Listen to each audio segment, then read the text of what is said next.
The awakening of humanity's war machines, the galaxy was dying, and no one knew how to stop it. For 3,000 cycles, the Valith Dominion had stood as the greatest military power the stars had ever known. Their fleets stretched across 100 systems. Their warriors were born in artificial wombs, engineered for perfection, trained from their first breath to kill without hesitation. They had crushed rebellions, subjugated entire species, and turned resistance into legend and legend into dust. But now, for the first time in their history, the Valith were afraid. The enemy had no name. It arrived without warning, tearing through the outer colonies like a storm of living metal. The first reports called them the Devourers' machines that consumed everything in their path. Planets stripped to their cores, stars dimmed as vast swarms blotted out their light. The Valith sent their finest warships to meet them. 50 dreadnoughts, each capable of glassing a continent, each piloted by warriors who had never known defeat. None returned, only silence, only static, only the ever-growing shadow that spread across the spiral arm like a cancer. High Executor Thryn stood in the command chamber of the Dominion's greatest fortress, watching the holographic map flicker and die. Red markers enemy positions swallowed entire sectors. Blue markers, Valith strongholds blinked out one by one. His 4 arms trembled, claws scraping against the stone floor. Around him, his generals murmured in desperate tones, their confidence shattered, their certainty turned to ash. "We need allies," Thryn said, his voice a low rasp that silenced the room. "We need every species, every fleet, every weapon the galaxy can muster." One of his advisors, a younger warrior named Kess, stepped forward. "High Executor, we have contacted the Zuin Collective, the Orothi Union, even the rogue AI networks of the Outer Rim. All have agreed to join the defense. But ... he hesitated. But what? Thryn's eyes burned with impatience. "There is one species we have not yet contacted." Thryn's mandibles clicked in confusion. "Who? We have reached every civilized power." "The humans, High Executor." The room fell silent. Then, slowly, a ripple of disbelief moved through the gathered commanders. Some laughed. Others growled in irritation. Humans. The word itself was almost a joke. They were newcomers, primitives, who had barely crawled out of their single star system a few centuries ago. They had no great fleets, no vast empires, no genetic perfection or ancient wisdom. They were soft creatures, fragile and slow, with skin that bruised and bones that broke. They built their cities on a single blue-green world and looked up at the stars with wide, foolish eyes. "You cannot be serious," one general said, his voice dripping with contempt. "The humans are barely spacefaring. What could they possibly offer?" Kess straightened, his gaze steady. "High Executor, our intelligence suggests that humanity possesses unusual technology, old technology, weapons they do not use, defenses they keep dormant." "There are rumors," Thryn interrupted, his voice sharp. "We are facing extinction, and you bring me rumors." "High Executor," Kess said quietly, "we are out of options." Thryn stared at the map, watching another cluster of blue lights vanish. He exhaled slowly, his breath rattling in his chest. "Send the message. Contact the humans. Ask for their aid." The message reached Earth 3 days later, in the council chamber of the United Terran government. Located deep beneath the surface of Luna, Ambassador Alina Cross read the transmission for the 3rd time. She sat alone in the dim chamber, the walls covered in screens displaying data streams, star maps, and intercepted communications from across the galaxy. The Valeth message was formal, almost cold, but beneath the diplomatic language, she could sense the desperation. The galaxy was falling, and they wanted humanity's help. Alina smiled, a thin, humorless expression. For decades, humanity had been dismissed, ignored, laughed at by the older races. The Valeth had refused trade agreements, denied them seats at interstellar councils, called them children playing with fire. And now they came begging. She pressed a button on the console. Get me the Secretary General, and wake the admirals. All of them. Within an hour, the chamber was full. Military commanders, scientists, politicians, all gathering in the low-lit room with expressions ranging from curiosity to grim determination. Secretary General Marcus Hale stood at the center, his grey hair and weathered face a testament to decades of service.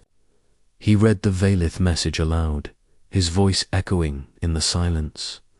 When he finished, the room erupted. Some argued for neutrality. Let the arrogant Valeth fall and learn humility. Others saw opportunity, offer help in exchange for concessions, technology, territory. But Admiral Yuki Tanaka, commander of the Terran Defense Fleet, raised her hand, and the room quieted. With respect, she said, her voice calm but firm, this is not about politics. If the Valeth fall, the Devourers will not stop. They will come here, to Earth, to every human colony. We cannot hide from this. Hale nodded slowly. Then we fight. The question is, how? Our fleets are small. Our weapons, by galactic standards, are crude. What can we possibly offer? Tanaka's expression didn't change, but her eyes gleamed with something cold and dangerous. We offer what we've kept hidden, what we swore we'd never use again. Hale's face paled. You can't mean the arsenal, Tanaka said. We wake the machines. A murmur rippled through the room. The arsenal. Even the name was spoken in hushed tones, a ghost from humanity's darkest age. During the resource wars of the 22nd century, when Earth had nearly torn itself apart, humanity had built weapons of unimaginable power. Artificial intelligences designed for total war. Kinetic bombardment platforms that could shatter continents. Nanite swarms that could disassemble matter at the molecular level. Weapons so terrible that when peace finally came, they were sealed away, buried in hidden facilities across the solar system, their existence erased from public record. We agreed never to use them, someone said. Never to even speak of them. That was before the galaxy came knocking, Tanaka replied. She turned to Hale. Sir, if we're going to fight, we fight to win. And if we're going to win, we need every advantage. Hale closed his eyes, the weight of the decision pressing down on him like gravity. Then he opened them, and his voice was steady. Authorization granted. Wake the arsenal, and God help us all. 3 days later, the Valeth received humanity's response. It was brief, almost cryptic. We accept. Prepare coordinates. Humanity is coming. High Executor Thrin read the message with a mixture of relief and doubt. The humans were coming. A handful of primitive ships, perhaps a few outdated weapons. It would not be enough, but it was something. He transmitted the coordinates of the battlefield a dying system on the edge of Valeth space, where the Devourers had massed for their final push. When the human fleet arrived, Thrin almost laughed. 12 ships. Just 12. Sleek, black vessels that moved with eerie precision, their hulls unmarked, their weapons hidden. They did not hail the Valith command. They did not ask for orders. They simply took position at the front of the defensive line, silent and still, like predators waiting in the dark. And then the devourers came. The sky turned black with them. Millions of machines blotting out the stars, their forms twisting and writhing like living nightmares. The Valith fleet opened fire, and the galaxy lit up with plasma and rail fire and explosions that could be seen from 1,000 light years away. But the devourers kept coming, unstoppable, inevitable. Thryn watched in horror as his ships began to fall. Then he heard a transmission from one of the human vessels, a woman's voice, calm and cold. "This is Admiral Tanaka to all Valith forces. Fall back. We'll take it from here." "You're insane," Thryn roared. 12 ships cannot, but he never finished. Because in that moment, the human ships changed. When gods realized they would prey, the human ships didn't just open fire. They unfolded. Thryn watched through the tactical display as the 12 vessels split apart like flowers blooming in reverse, each one fragmenting into hundreds of smaller units that spread across the battlefield like a metallic swarm. Within seconds, what had been 12 ships became thousands of autonomous drones, each one moving with impossible coordination, weaving between devourer machines with a grace that defied physics. And then they began to kill. The first wave of devourers simply ceased to exist. No explosions, no debris. One moment they were there, advancing like a tide of living metal. And the next, they were gone, disassembled at the molecular level by invisible waves of weaponized nanites that turned hull plating into dust and circuitry into powder. The human drones didn't fire conventional weapons.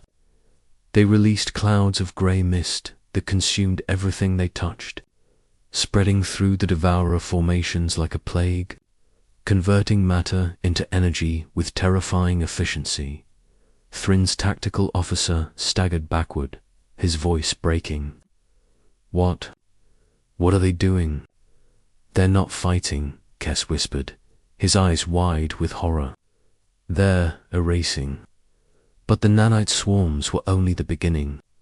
From the center of the human formation, something else emerged, vessels so massive that it made the Valith dreadnoughts look like toys. It hadn't been there a moment ago, hadn't appeared on any sensors. But now it dominated the battlefield, a black pyramid miles across, its surface rippling with energy that made space itself bend and twist around it.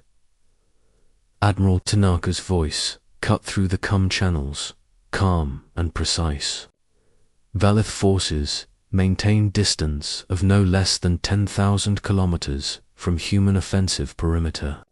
Do not, under any circumstances, cross the red line." Red markers appeared on every Valith display, marking a boundary around the human position. Thryn wanted to demand explanations, to assert his authority as High Executor, but the words died in his throat, because the pyramid was beginning to sing. It started as a low hum that resonated through every ship's hull, a vibration that could be felt in bone and chitin and circuitry. Then it rose, became a sound that wasn't quite sound, a frequency that existed somewhere between reality and something else entirely. The devourers seemed to sense it. Too, their formations faltered, machines spinning in confusion, trying to retreat. But it was already too late. The pyramid fired. What emerged wasn't a beam or a projectile. It was a terror rip in space itself that expanded outward in a perfect sphere, and everything it touched simply stopped existing. Not destroyed, not vaporized, just ... gone. erased from reality as if it had never been. The sphere expanded for 3 seconds, consuming millions of devourer machines, swallowing asteroids and debris and empty space, and then it collapsed back in on itself with a sound like the universe taking a breath, where there had been an endless swarm of enemy machines. There was now nothing, just empty void and scattered particles of dust that glowed faintly in the distant starlight. The Valith fleet hung in stunned silence. On the command deck of his flagship, Thryn felt his legs give out. He collapsed into his command throne, staring at the empty space where an army had been moments before. Around him, his officers stood frozen, their faces pale, their voices stolen by what they had just witnessed. They had this, one of them finally whispered. The humans. They had this power all along. Kess moved to Thryn's side, his voice barely audible. High Executor, we're receiving another transmission from Admiral Tanaka. Thryn's hand trembled as he activated the CUM. Tanaka's face appeared on the screen, a human woman with dark eyes and an expression carved from stone. She looked tired, ancient, like someone who had seen the end of the world and decided to keep walking anyway. High Executor Thryn, she said, the immediate threat has been neutralized. However, our scans indicate this was only a scouting force. The main Devourer fleet is still en route, approximately 48 hours out. We estimate their numbers 80. She paused, glancing at something off-screen. 10 billion units. Possibly more. 10 billion. The number hit Thryn like a physical blow.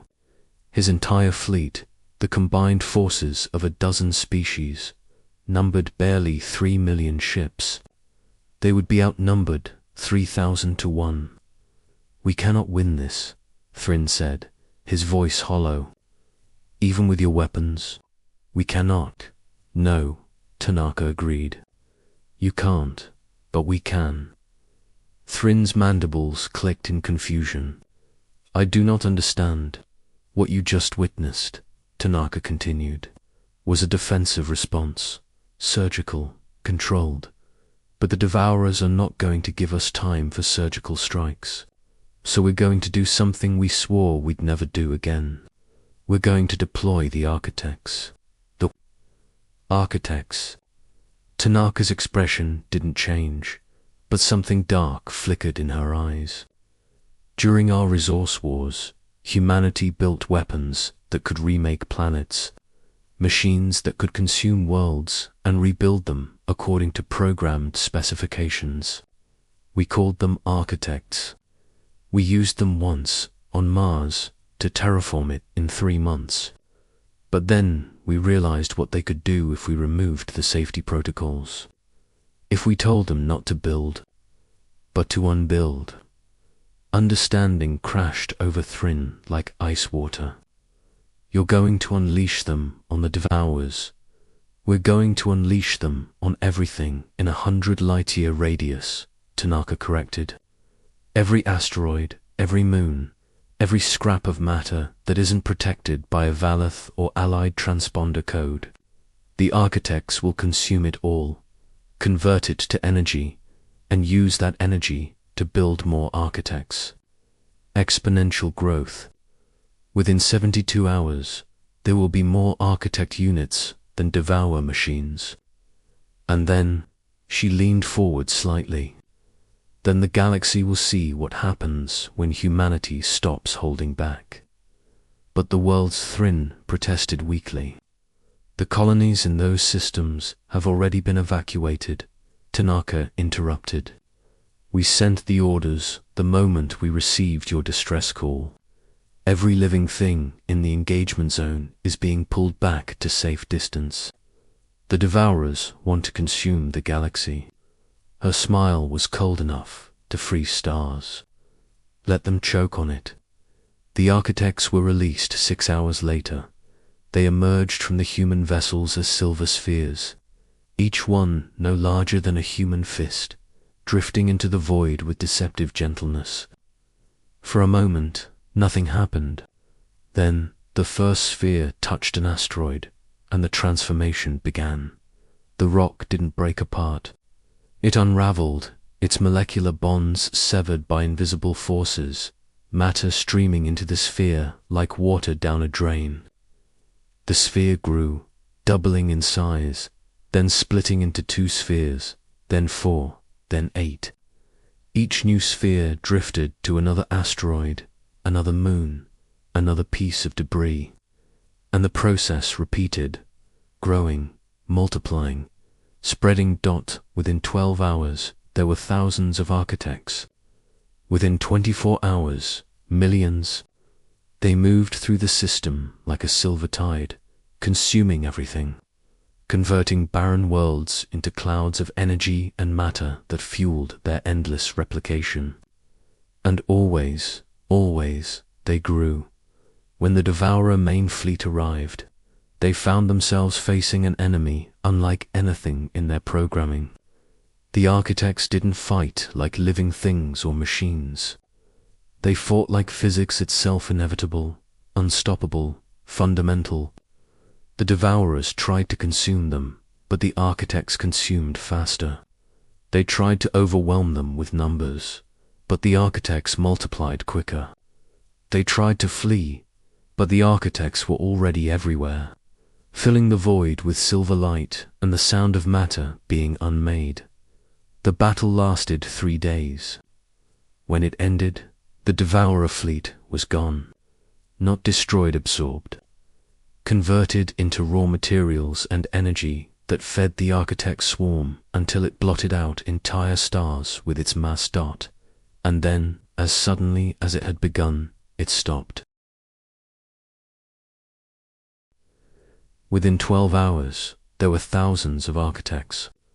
Within 24 hours, millions.